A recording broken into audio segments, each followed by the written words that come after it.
capacity. The areas of cooperation of this MOU are human resource capacity enhancement and the development of online learning, including modern technology research and development. Distinguished guests, participants, ladies and gentlemen, before we start the ceremony, please kindly listen to the national anthem of the Republic of Indonesia.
Dear guests, participants, ladies and gentlemen, before we move to the next agenda, I would like to inform you that should you have any questions regarding the MOU between the Directorate General of Higher Education and University of Waterloo, please submit your questions through the link provided in the chat room. Now, please kindly welcome the opening remarks from Professor Nizam, the Director General of Higher Education. Professor Nizam, the floor is yours. Thank you very much.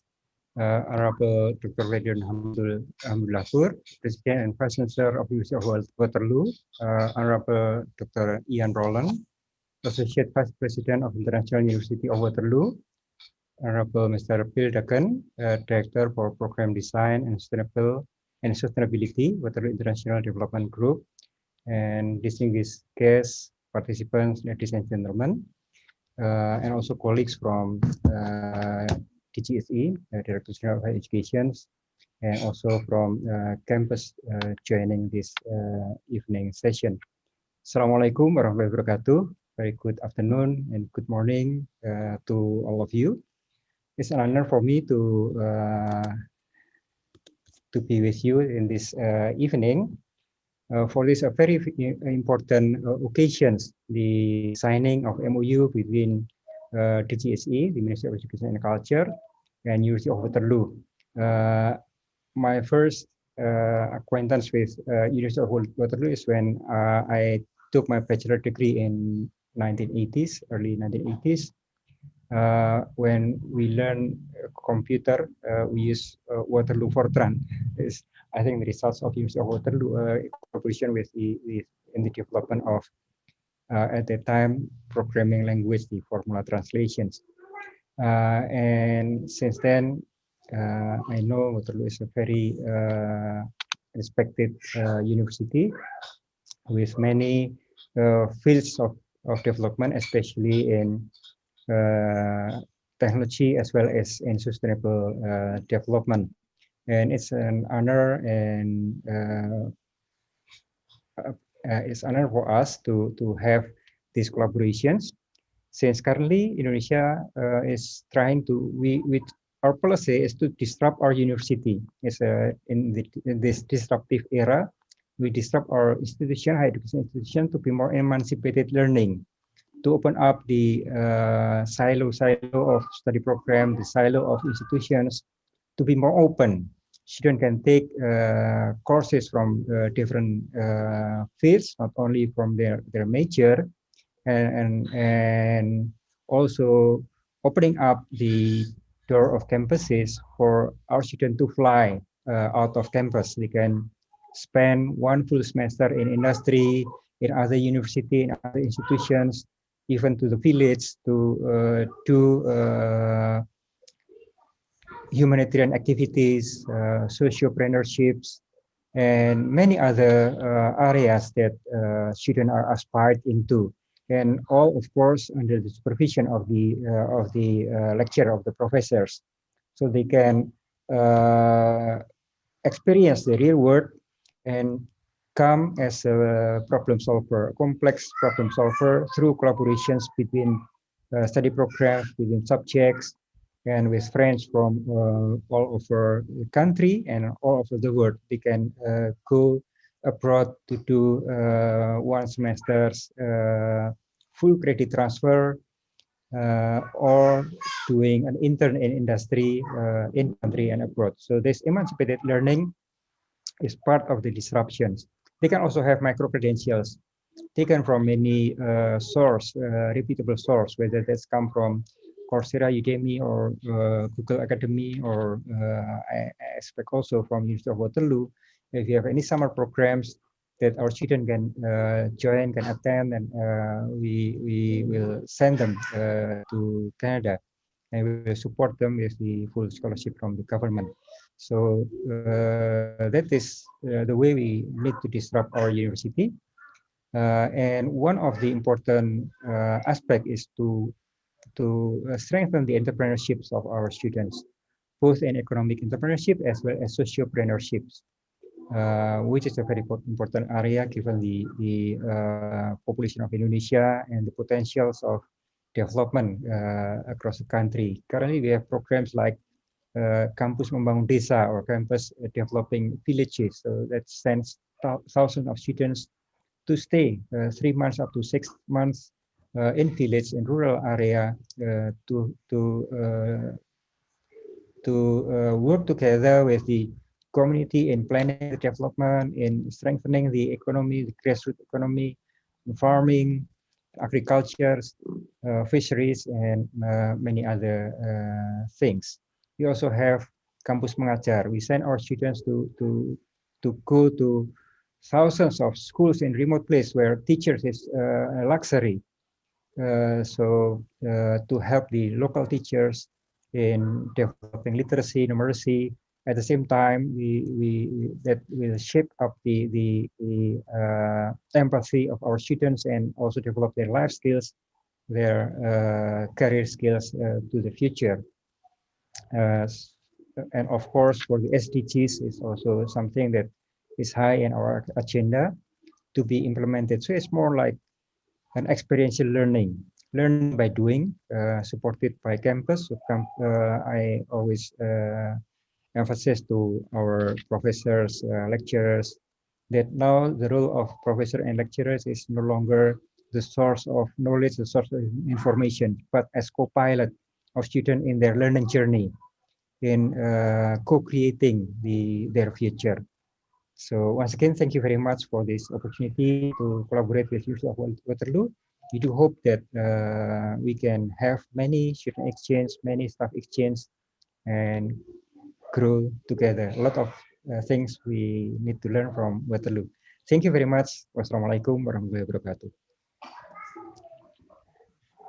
Thank you, Professor Nizam.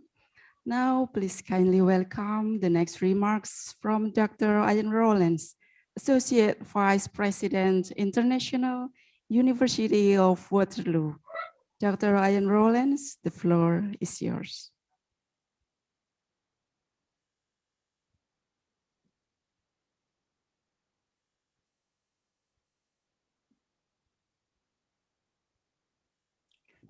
Dr. Ian Rollins, your speaker is still mute, sorry.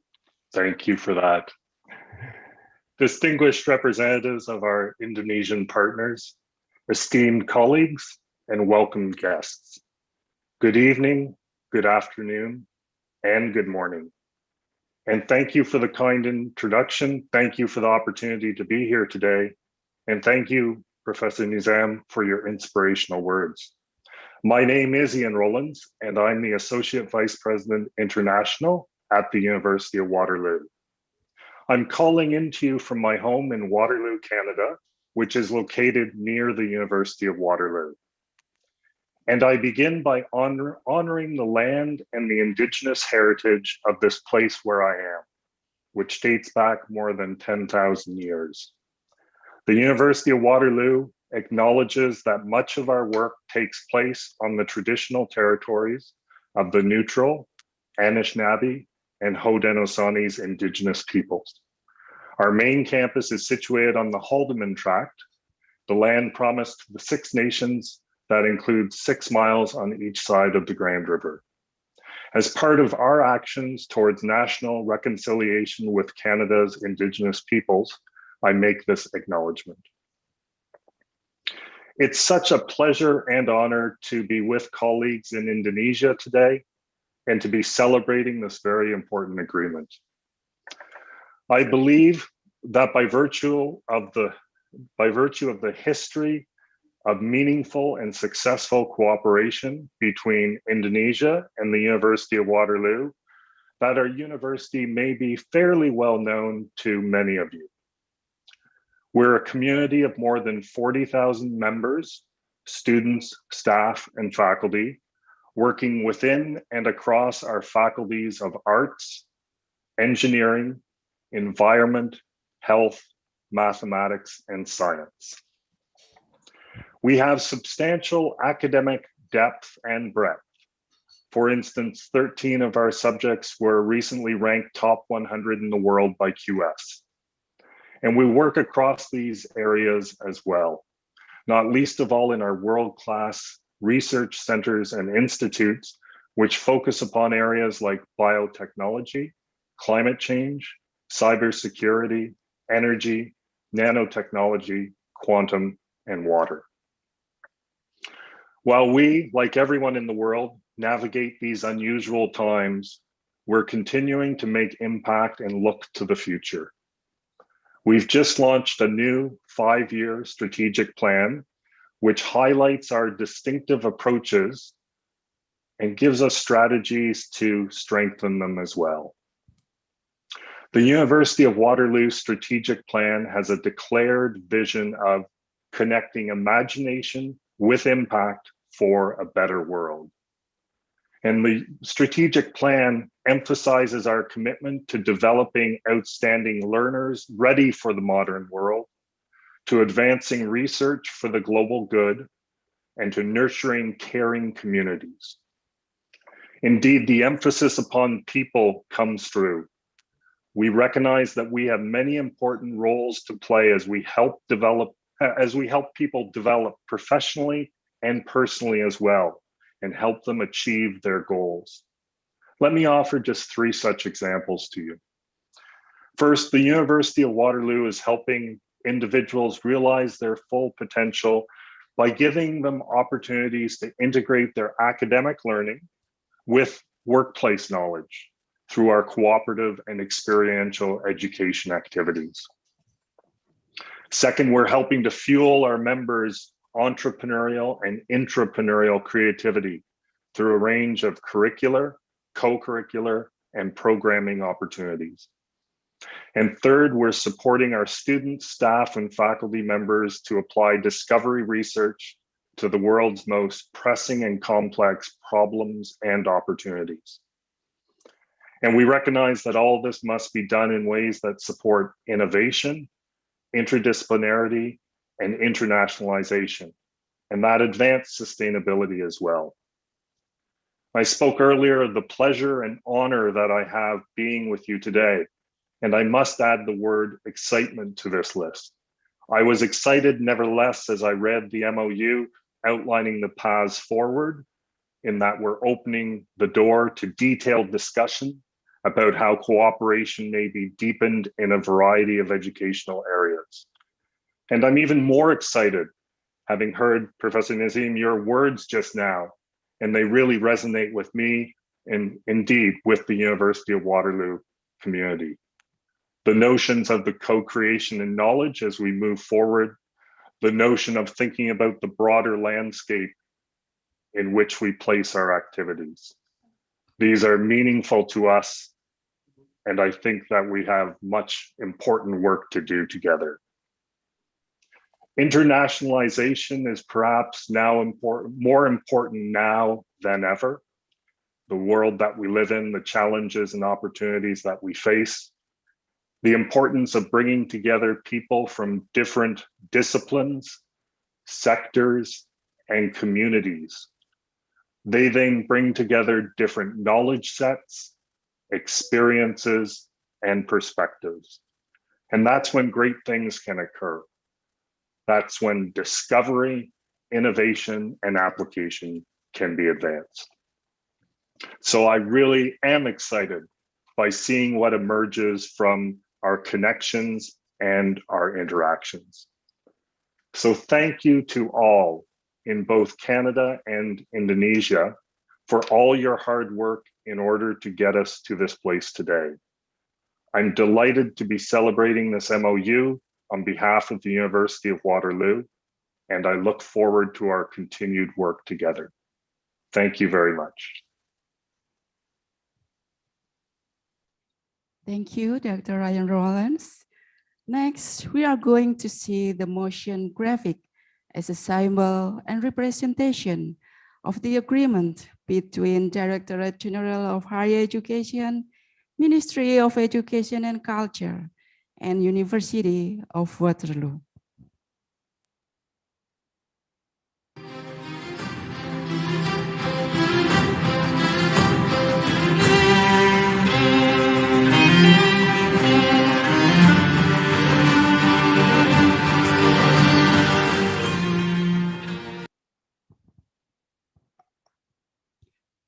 Thank you for your kind attention.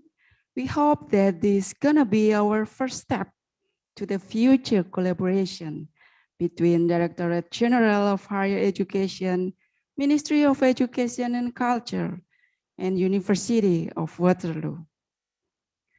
Now, please kindly open your comment session.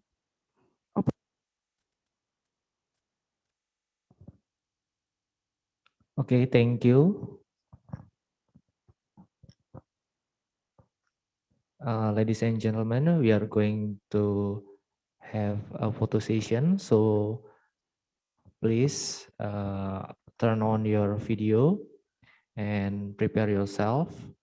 I will guide you to take a screenshot of your video in this meeting room. And we are about to start in a few moments.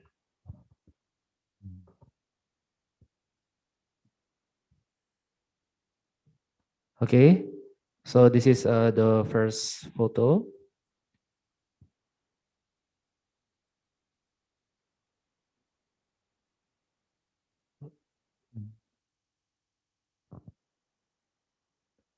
One, two, three.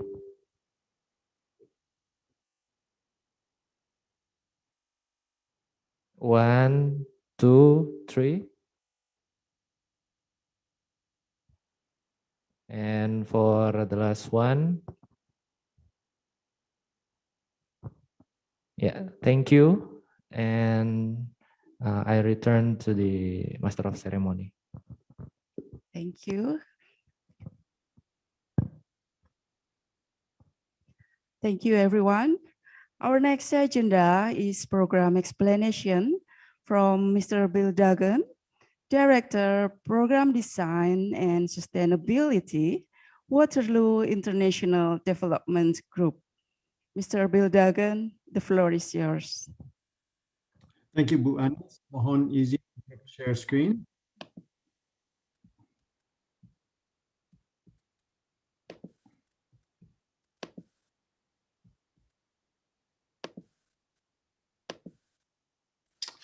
Everybody see my screen? Yes, Pak. Yes? Yes. Oke. Baiklah, terima kasih. Oke, selamat malam dan good morning kepada semuanya. Selamat kepada Prof. Nizam, Director General Pendidikan Tinggi dari Kemendikbud di Indonesia. Good morning to Ian Rollins, Associate Vice President, International University of Waterloo. Selamat malam kepada Bu Anis, Pak Firman, Pak Hilmi, dan seluruh teman-teman di Dikti. Good morning to Suping Jean and any other University of Waterloo friends that have joined us. Dan selamat bergabung kepada ibu-ibu dan bapak-bapak yang sudah hadir di acara yang ceria ini. Saya ditugaskan untuk menggambarkan lingkup kerjasama untuk Memorandum Saling Pengertian atau MOU ini, yang tentu saja akan ditandatangani nanti oleh Direktur Jenderal Pendidikan Tinggi dan Universitas Waterloo. Oke, mari saya akan mulai dengan sedikit konteks untuk MOU ini. Jadi, melalui proyek READY, suatu proyek yang dilaksanakan bersama pemerintah Indonesia sejak tahun 2015, Universitas Waterloo dan Ditjen Dikti telah berhasil berkolaborasi selama beberapa tahun. Bidang utama kolaborasi meliputi pendidikan belajar bekerja terpadu atau cooperative education, pengembangan kurikulum, e-learning, dan juga peningkatan sinergi antara industri dan universitas.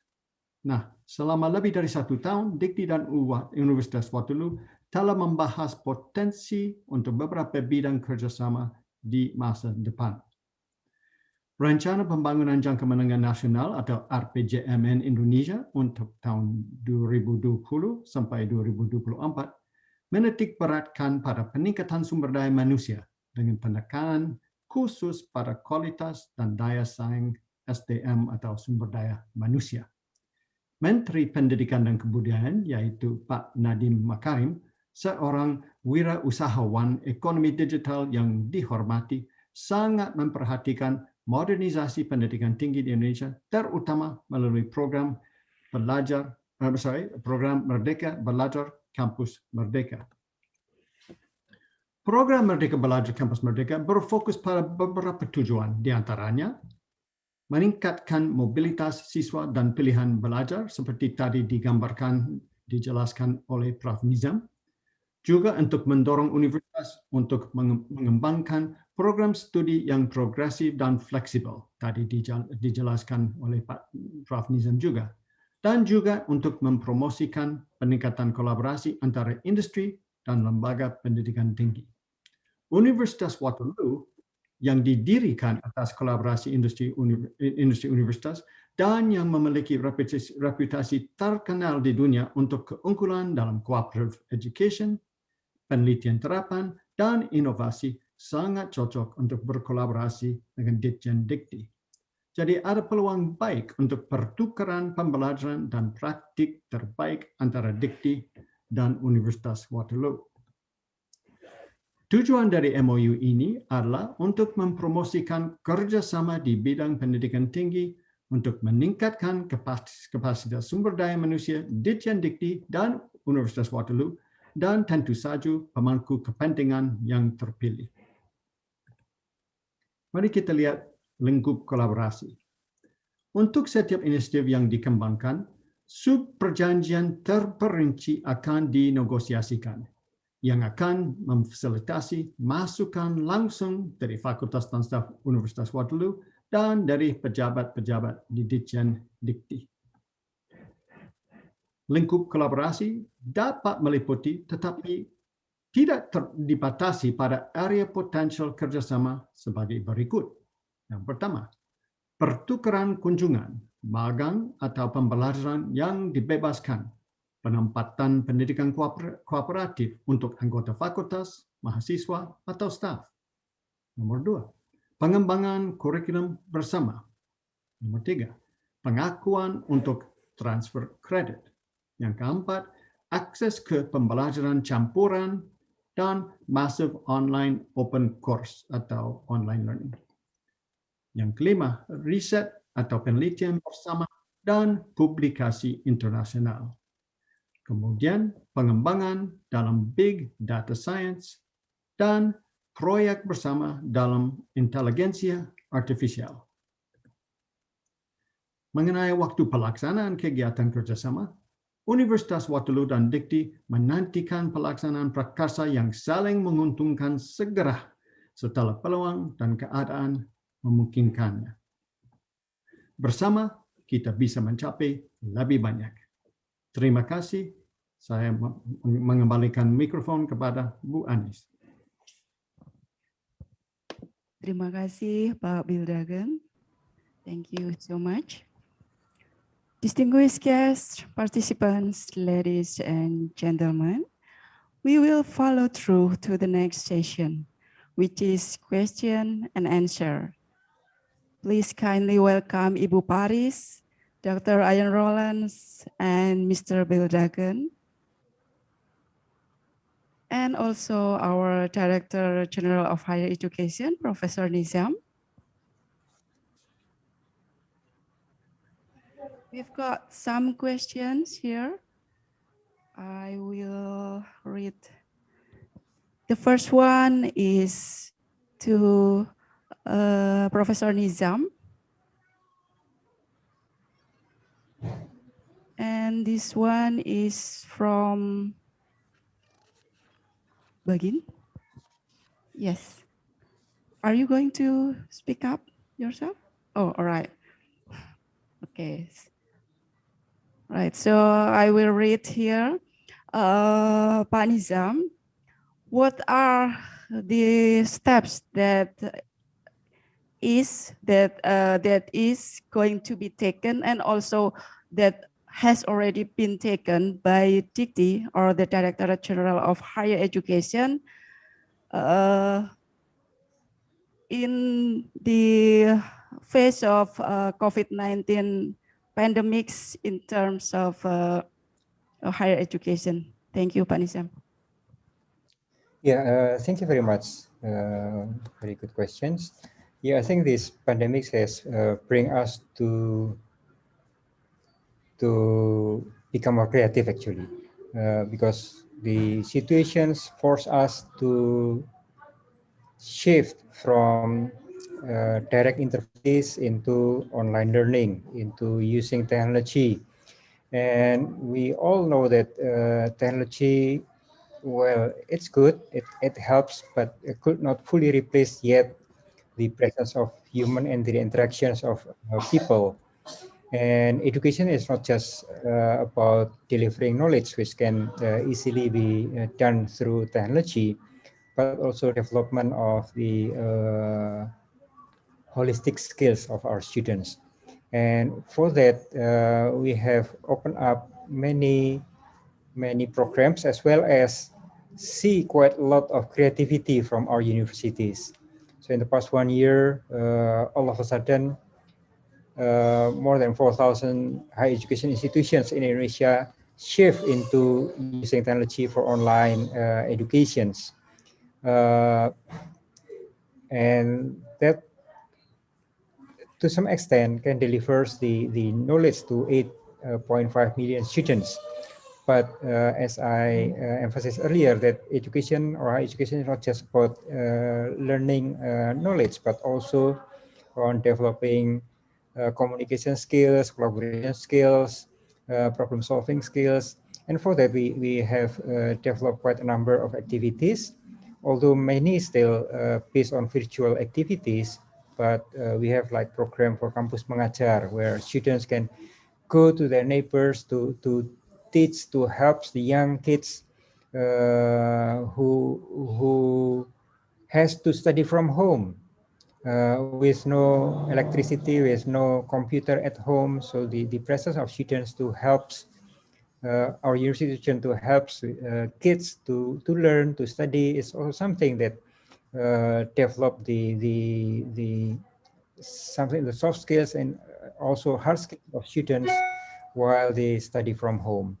And also we have like Kampus Membangun Desa, where students can have, I have quite a number of slides where our students with their creativity develop virtual tourism, for instance, phone trips, where they can sell, quote unquote, or still move the tourism, although on a virtual situations, and also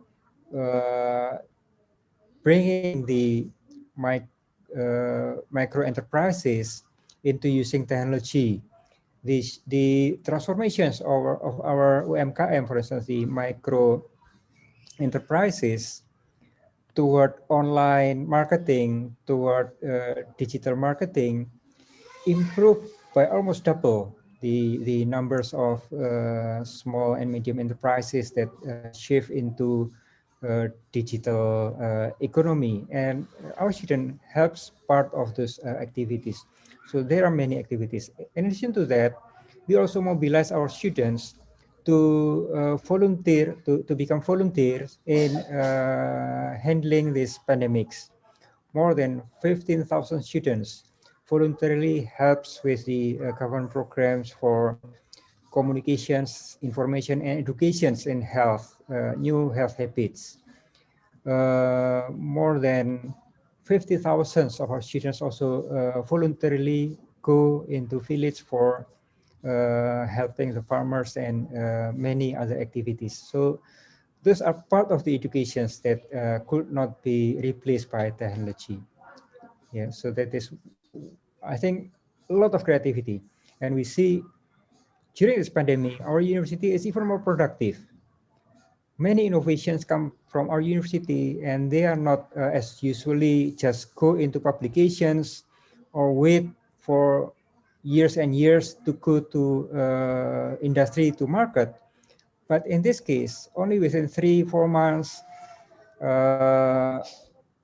ventilators, robot nurse, surveillance drones, all those come from university and they go into productions, not just to become prototype, but go into mass productions and being used in hospitals. This is amazing, something that we need to maintain and to accelerate further. Thank you. I give back to you, Ibu Anis. Thank you, Pak Nizam. The second question is to Dr. Ian Rowlands. The question is, what is the best way to transform your university to become world-class university, and what do you think this MOU can help to get to it? Dr. Ian Rowlands, please. Thank you very much. And a wonderful question and important question, as many things the past year has shown us, but not least of which is the important role of universities in society. An important role in the sense of, I'm reflecting upon their mission now with regard to learning and teaching, with regard to research and scholarship, with regard to service and community. And I think universities around the world have shown that they're very important across all of these three elements.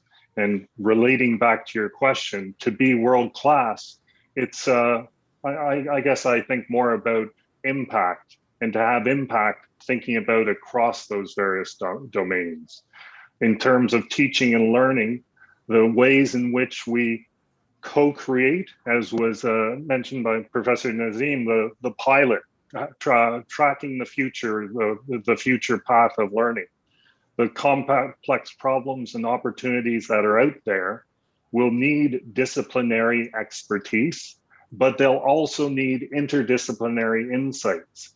Because again, our experience of the past year has shown that ways forward involve this complexity of building upon specialized knowledge in new ways. So we need to facilitate, empower learners for life, ways in which they're going to be continuingly able to adapt to changes in the world and make contributions. And in terms of a university's impact in research and scholarship, the same sort of elements.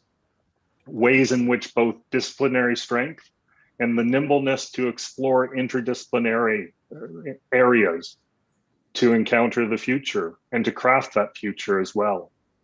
And Professor Nizam mentioned the Sustainable Development Goals during his opening remarks. And as I turn to service and community, the ways in which the past year have shown us universities interact with their communities at multiple scales within their city, their region, their country, the world is very important as well. And it's important for that two-way flow, that way in which knowledge is transmitted, mobilized by the community, but at the same time, the inputs back to the university as well. So back to your question about how can universities transform into having impact in the future, I think it's having this integrated approach. And with respect to this agreement in particular, I see that there's multiple paths for both sides to enrich the others through this co-creation, through this exploration of where there might be mutual learning, mutual discovery, and mutual impact. Thank you for the question. Thank you, Dr. Rollins. And now I also got one question to Ibu Paris. Ibu Paris, Yes. Someone submit us this question. What is the first program that will be implemented from this MOU, and how this MOU will support the Kampus Merdeka Belajar program? Ibu Okay, Paris. thank you very much for the very interesting question, because it's really linked with our transformation in higher education. So the first program that we would like to offer to all of the participants, according to Mas Menteri and also Prof. Nizam as our Director General of Higher Education, we would like to offer the micro credential program. If you would like to join with us, just follow this collaboration and then try to get the LOA from Waterloo University. And then if you are accepted by Waterloo University, your student or your lecturer will be facilitated by Prof. Nizam. Thank you very much, Ibu Arnis. Thank you, Ibu Paris. And the next question is to Pak Bill Dagan. Your presentation is very interesting. Oh, you've got compliment here, Pak Bill. In the fourth slide, if I'm not mistaken, there are 7 or 8 areas of collaboration. And I would like to know further about the first one, including how we can make this happen. Pak Bill? Please. Okay, thank you, Anis, and thank you for the question. Okay, again, another really good question. The short answer is, for each initiative, for each thing people or partners would like to engage in, we will have to talk about what will work out, what makes sense for both parties. So whether it's internship opportunities or micro-credential programs, as Ibu Paris was just describing there, or cooperative education, we'll need to look case by case at what you would like to do and then what the University of Waterloo can offer. Now, both universities, or if it's a polytechnic, I see we have people from polytechnics as well. We all have our standards and we all have certain requirements. English language typically being one of them. There's no sense people, for instance, coming to Waterloo or even doing something online in English if there's a huge language challenge. So there would be certain standards that would have to be met. And then we can look at how much time do people have, what are your specific objectives, can we provide what it is you need. Hopefully we can provide most of the material, most of the expertise that partners in Indonesia would like, but in some cases we may not have it. And if we don't, we'll be very honest and say we don't. I'm not sure if Ian would like to add anything else regarding that. No, Bill, you captured it very nicely, and the excitement that lays ahead, finding exactly, as you said, the ways in which there's that synergy for going forward. So thank you for articulating that, Bill. Okay, thank you very much. Thank you, Professor Nizam, Dr. Ryan Rollins, Ibu Paris, and also Pak Bildagen. And thank you everyone for submitting the questions. Finally, we reached the end of the ceremony. Thank you for your kind attention, participation, and support to this event. Hopefully, the cooperation between the Directorate General of Higher Education and University of Waterloo can be implemented in the near future. Have a nice day to our colleagues in Canada, and have a good night to our colleagues in Indonesia. Wassalamualaikum warahmatullahi wabarakatuh. Waalaikumsalam. Thank Terima you, kasih. Mbak Anis. Pak Ian. Terima kasih, Halo Pak Pak Ian, nice to meet you again. Pak Bill, terima kasih. Where are you Ya, now? terima In kasih. Bangkok, Pak Bill? Oh, saya di Ottawa, Bu. Oh, di Ottawa. Biasa suka ke Bangkok, Pak Bill. Oh, saya menjaga Perdana Menteri di Ottawa. So, hello, Jean, Lori. Hey, How are you? I'm doing great. Congratulations. Thank you. Must be so excited. Yes. New Yeah. grandbaby. Is it Yeah, a boy Prof. or a Nizam, girl? yeah. Ya,